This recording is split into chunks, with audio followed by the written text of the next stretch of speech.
And click a thingy and go.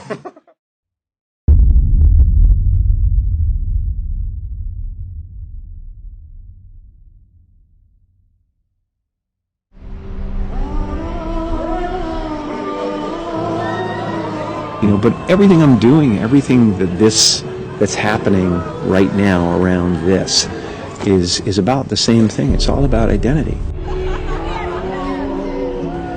It's because that's all there is. I think it's the most important thing in the world.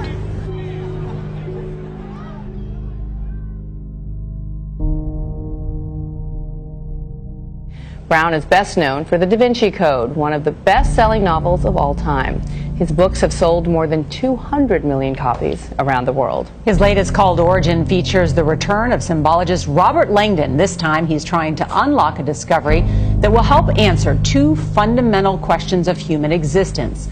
Where do we come from and where are we going? As an actor, you play characters, and then if you go deep enough into those characters, you realize that your own character is pretty thin to begin with. And then you suddenly have this separation and go, well, who's Jim Carrey? Oh, he doesn't exist, actually. When you talk about artificial intelligence, because the character Winston was so good, Dan, I had to keep flipping back to make sure, are we sure this guy's not a human? Right. He was so real in the way that he thought and the way that he behaved. What is the message you're trying to send to us there? Because after a while, it scared me a little bit that the guy was so clear to me that I thought I knew him. I do believe in manifestation, power of that kind of stuff, but I don't believe that any of it matters.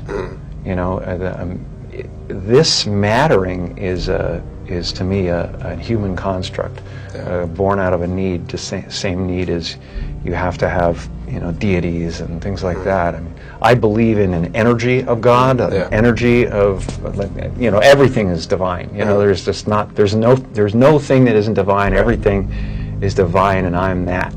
I'm not the body. I'm you guys, and I'm this thing, and I'm this thing, and I'm the cameras, and it doesn't matter to me what's happening on them. This is great. Origin, the fifth novel, right, in this it is. Robert Langdon series, and it focuses on this question we talked about, but how God will survive science. Is our culture the best role model for a new consciousness, a new intellect? If it learns to be like we are, it's going to learn a lot of compassion, but it could also learn a lot of self-centered evil. Life isn't happening to you; it's happening for for the good of everyone. It's just it's a play. It's a giant field of consciousness dancing for itself, and you're here to make me happy, and it's making itself happy. It's like one soul. That's how I feel. I feel like people say, well, I have a soul. You don't have a soul. There's no you, but I feel like there is a soul, and it includes everything. Maybe an existential out-of-body experience, perhaps, for Jim Carrey, or something else interfering with his mind. I believe we're a field of energy dancing for itself. And I don't care. But Jim, you got really dressed up for the occasion. You look good. No, I didn't. Was that an accident? I didn't get dressed up. Who did? There is no me. There's no you. No. We're not here. This is a dream. It's just things happening. I'm finding that ultimately the freedom from it is something people are kind of hungry for in a way. Right. They're like, I don't want to be me either. Right. And I go, well, great, because you never have been. Right. Has this always been the case? Like, deep down, is that been something that you've always thought of, or is that a shift? The knowledge has been evolving, and I had to. I believe that I had to become a famous, idea. Yeah. And get all the stuff that people dream about, and accomplish a bunch of things that that look like success in order to give up my attachment to those things. It's been a part of the evolution of ego is to spend your first half of your life acquiring and adding, thinking you can add to yourself, and it looks great. I mean, it looks great when you got a cool car and you got nice clothes, and and you're and you've done something that people admire, but it can never fulfill you. You can never be happy. You know what I mean? It's not where happiness comes from.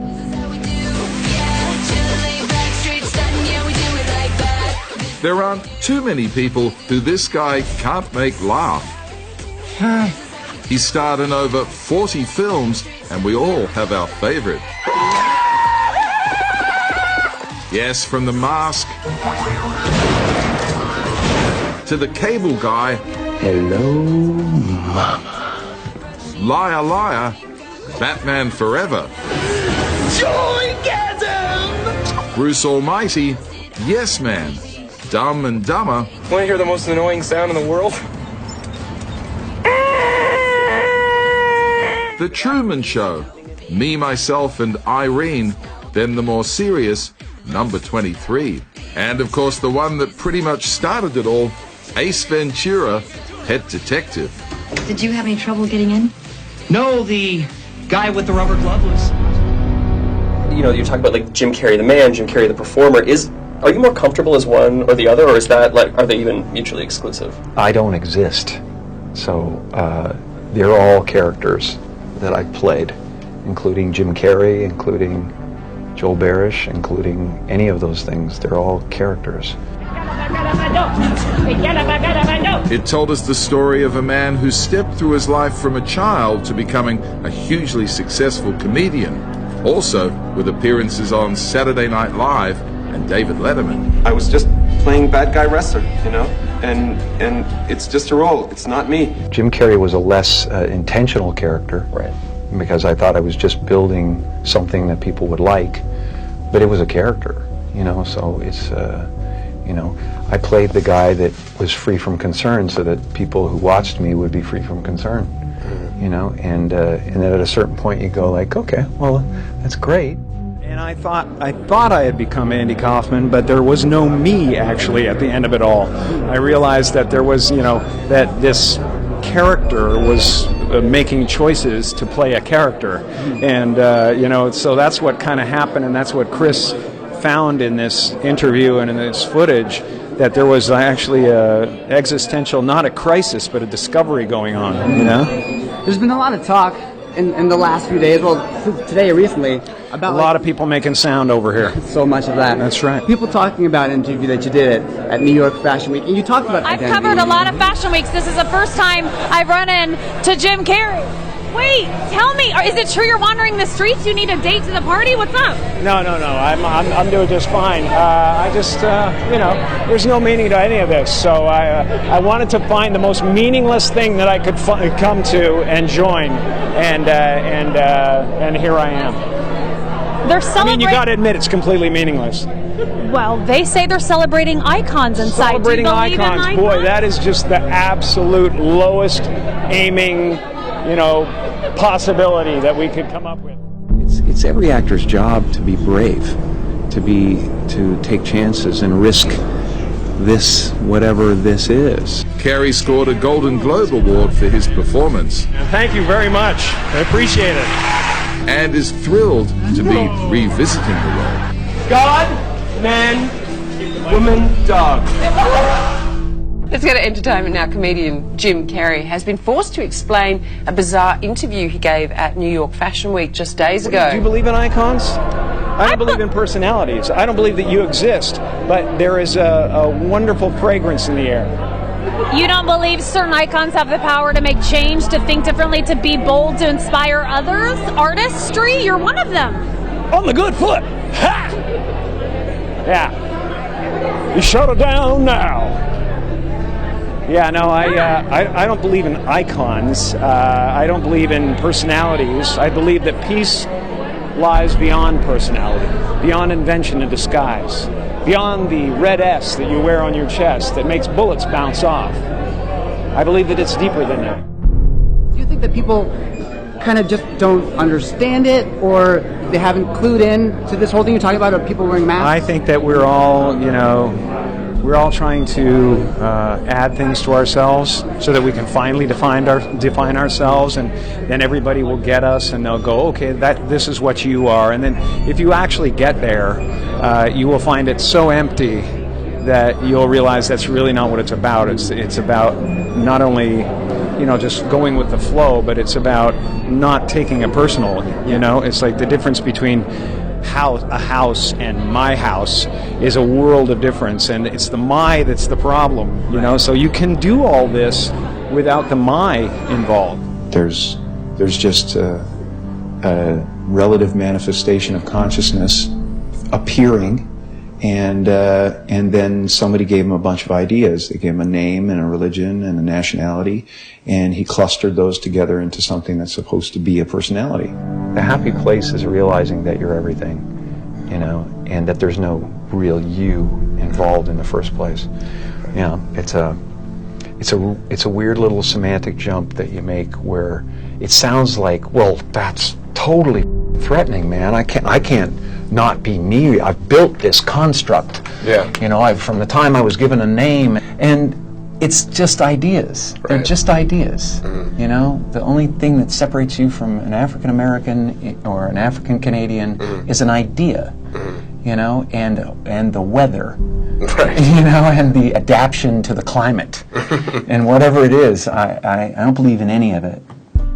This is a kind of a recurring theme in all of these books of science and religion, God and technology, and it's a kind of a personal journey to try to reconcile the two against each other. And one of the things too you talk about is artificial intelligence and where that takes us. Yeah. You delve in. It's not only just a great thriller. You really kind of challenge the mind. The story begins with a brilliant futurist who has made a discovery that he believes will undermine the foundations of world religion. I had to learn a lot about AI to write this book, and these are exciting times. The world is changing very, very quickly, and there's a lot happening that's going to pose some big ethical dilemmas that we're going to have to deal with. Yeah. AI is something that fascinates me deeply, mainly because scientists they can't agree on whether it's going to save us or kill us. A lot of scientists feel that we're on the verge of a new renaissance, that AI will solve the big problems of humanity: scarcity, overpopulation, pollution, and yet a lot of scientists feel that it's so powerful it will destroy us. And as evidence, they remind us that our species has never created a technology that we have not weaponized, and it would be naive to think that AI will be any different.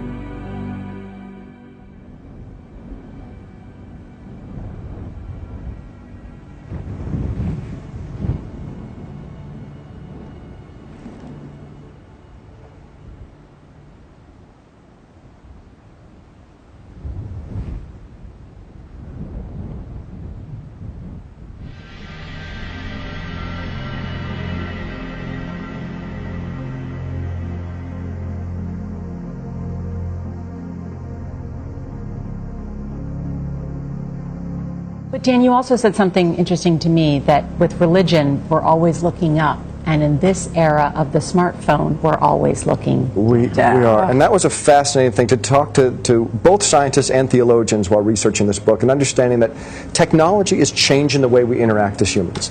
And, you know, when I grew up, my miracles were the virgin birth, the resurrection. Mm-hmm. And nowadays, you talk to most kids about the resurrection, and it doesn't really register. Yeah.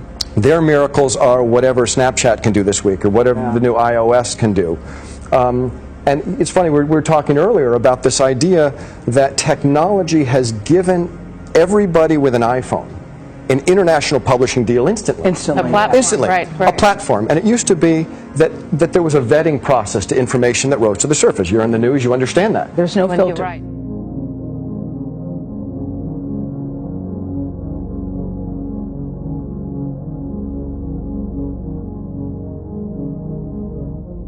I mean, throughout time, like Andy, like Lenny Bruce, like breakthrough people, artists and whatever, refused to wear the mask. Although Andy was putting masks on, those who wish to masquerade for the rest of this virtual game sometimes are made really uncomfortable by it. And that's kind of the experience I had, trying to get back to myself. And then when I finally did get back to who Jim Carrey was, I was like, well, this is optional. And, you know, I'm not really going to stick in here too long. I'm going to play with it. You know, this is a great avatar. I enjoy it. Couldn't beat it, really. And, you know, I've done pretty good, so I get to, you know, I get all the best weapons and stuff. And no, I'm just enjoying the ride.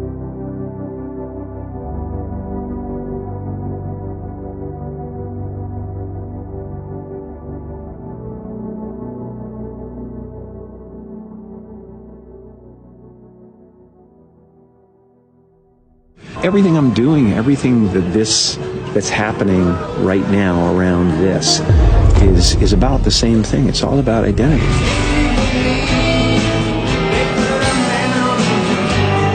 I would like to take this entire audience out for milk and cookies. Follow me!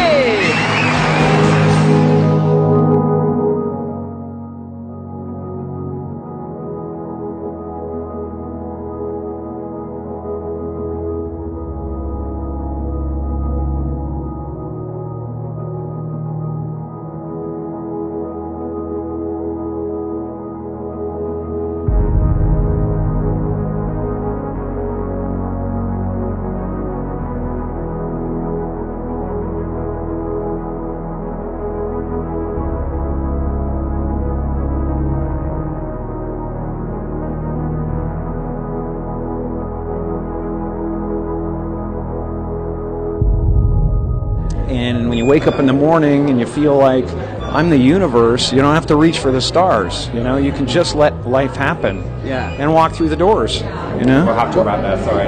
Thanks very much. I'm sorry, Hey. you've run out of time. Well, listen, you've made me very happy, so thank you for your time today, man. No, actually, I didn't make you happy. Right. I don't know who you've made happy, but no, there's a happy feeling just here. a cluster of tetrahedrons. Still trying to figure this But a all pleasant out, man.